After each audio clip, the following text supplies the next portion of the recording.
maanta waxaan rabaa in aan ku siiyo nambarka gaarka ee Ilaahay, nambar uu ugu talagalay Allah inay ka soo wacaan dadka adigoo kala xeelad la'aanta ah. Ha degdegin, sababtoo nambarka wax uu yahay waan ogaan doonaa. Ilaahay ayaana si toos ah kuu maqlaayo, asagaana ku yiri xaaladaas adag markay ku qabsato wax xeelad aad weydo si toos ah ila soo hadal aniga. arrinka farxadda leh shardi maahan inaad tahay qof wali saalixa habeenkii oo dhan salaatulayl u taagan.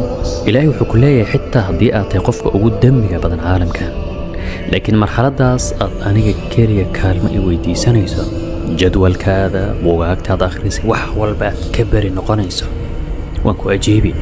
sababtoo ah waa xaalad emergency, waa xaalad gaar, waa xaalad ka duwan dhammaan xaaladihii aad soo martay.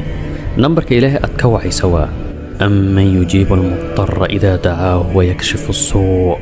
علماء waxay qabaan xitaa gaalka ugu weyn uu soo hoosgalaya aayadan. marxaladan gaarka ah khalqiga Ilaahay oo dhan way u siman yihiin, sababtoo ah waa marxalad emergency ah. haddii Ilaahay qofkaas uu weydiisto badbaado, wax kalena uu ka bari noqdo, wuu ajiibayaa.